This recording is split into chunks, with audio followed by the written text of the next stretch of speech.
Okay, so what we're looking at, I'm going back because some of y'all missed it, so let's take out the headphones and stuff. We're going back about these nomadic invaders, and we know they're just not Mongols. We're also looking at Turkish people that are taking part of the migration. We all know they have common factors, such as they have the same descendants that were nomads, they all speak related languages, and they all live in the steppe lands. And so we're gonna see that because they're always on the move, do they have settled agriculture? They're always on the move, and so this is why their houses are gonna be called yurts, which y'all saw in the document, right? That they had the houses that they took along with them. And we're gonna see they're using their animals for food, they're using it for clothing, they're using it for tools, they're also using it to create their homes, and we're gonna see they will be using some of it to create weapons. We're gonna see the reason why our interregional networks are safe is because the Mongols and the Turks are going to make sure that these areas are safe, because if they're not safe, are they going to get food? Are they going to get manufactured weapons? And so they're making sure that the trade routes are really safe, because they depend on the food from settled societies, and they depend on the manufactured networks. So the caravans are going to be protected because of the Mongols. We're going to see, there was just one of the questions on the study guides, the reason why our social classes are so fluid is because if you're a puny noble and you cannot fight, will you stay noble? No, but if you're a strong commoner who has proven himself in the fighting, what will happen to you? You go up. You're going to go up in society. So that's why there's fluidity in the nomadic society. Also, women. Are they just staying at the home doing stuff? So when the men are hunting, herding, and on military campaigns, we are going to see Tyler put up his phone first. Okay. And we're going to see that women take an active role. They're going to be herding the sheep. They're also going to be teaching the kids equestrian skills. And we're going to see they also are skilled archers. They're going to take an active role. So you're definitely going to see a document on the test that is going to talk about women. Is this patriarchy if women are doing the same thing as men? No. So is this going to be a patriarch society or a patriarch-less society? And so women will have more value or less value? More value. We're also going to see they originally were these people, just like our agricultural societies, that believed in a lot of the nature gods. Eventually, because we know the interregional networks are going to travel, is going to be missionaries on it, most of our Mongols are going to convert to what religion? Islam. So I always remember Mongols with Muslims, okay, Eminem. We're also going to see that this is a very military-esque society. Do y'all know of other societies that at young ages, boys were taken out?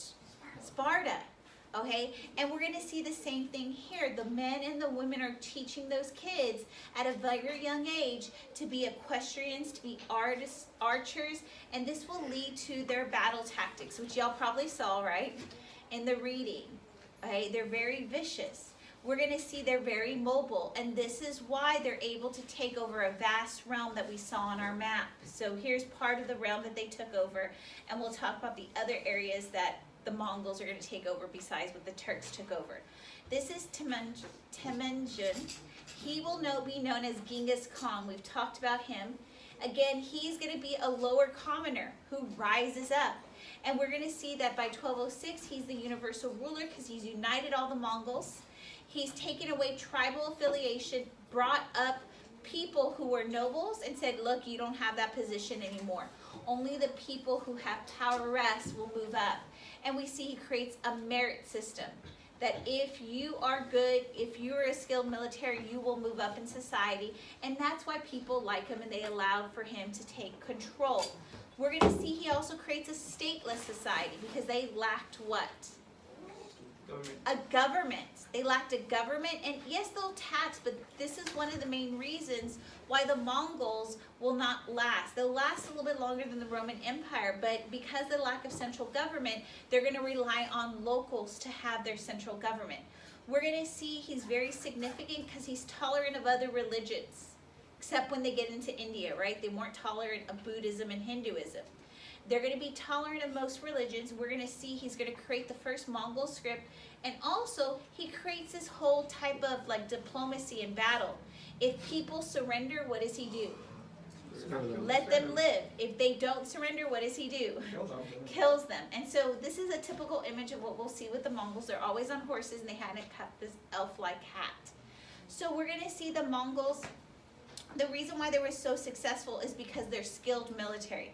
Their horsemanship, they're better bows, and they're going to be more deadlier than most people. Because y'all caught in the reading, do they only have one horse?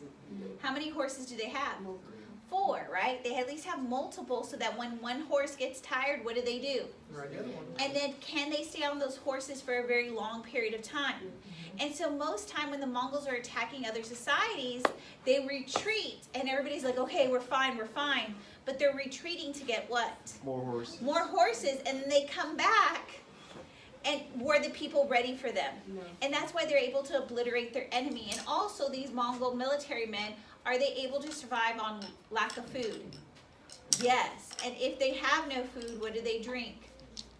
Horse. Their horse's milk. That's why they like it. Yeah. Do they sell horse milk? I don't know if they sell horse milk. Not in the grocery store. I don't know. I've never tried horse milk, but I've tried goat's milk. Okay. Probably the same. Okay, you're gonna try it? Okay, sorry, Bill, we've gotten distracted about horse's milk. Okay, so we're gonna see, we already talked about Mongol conquest.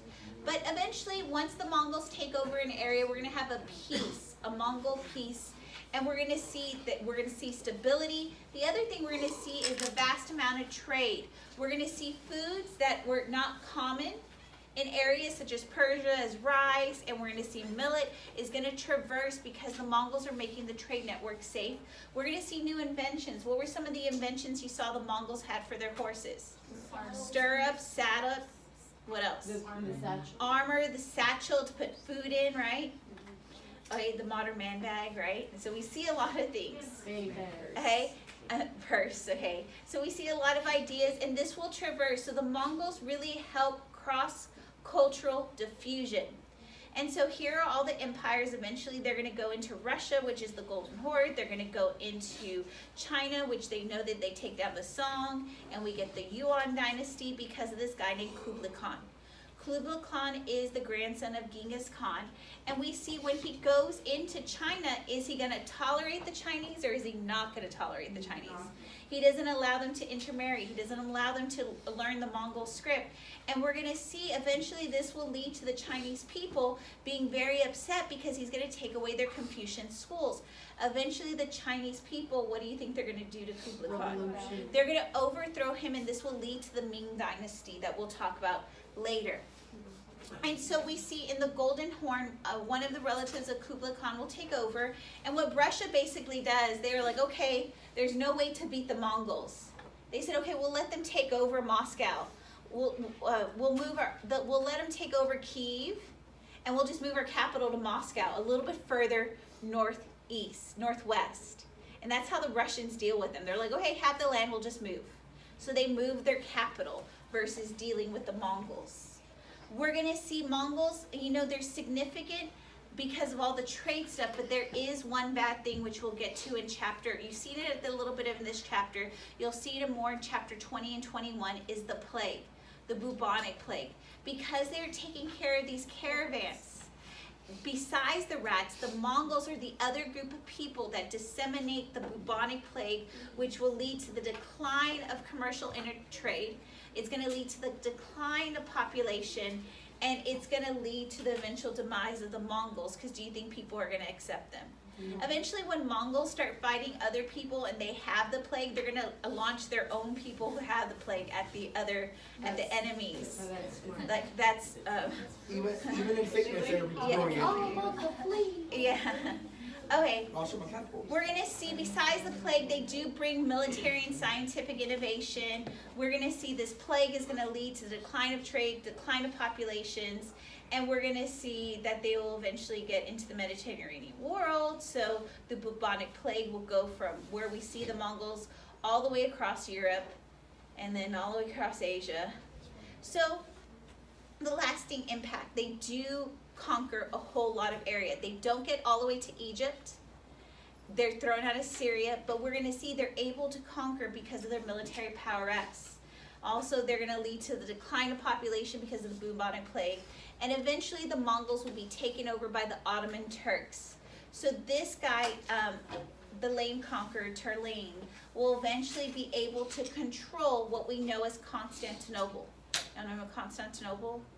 Hey, he will go in, he's going to attack the Golden Horde, he's going to come into Russia, he's going to come into India, and we're going to see this is what brings his empire, and it's going to get close to Constantinople, it's not all the way there, is that he's going to be able to conquer this area, and eventually the Hagia Sophia church is going to turn to what? What type of church? A Muslim church. We're going to see his role model is Genghis Khan. He wants to do the same stuff. And we will see that he's able to take control of Persia, and he's going to influence later empires, which will lead to the Ottoman Empire, which we'll see later. And basically the Ottomans take over where we know as Constantinople. You won't have this on the test, but you see how the Ottomans go into Greece, they go into North Africa, and they just have cool hats. Okay? So I'm going to talk more about the Ottomans. They're going to be in a different chapter, but I'm introducing them here as the Mongols die out, the Ottomans come in and conquer. Are we good? Okay.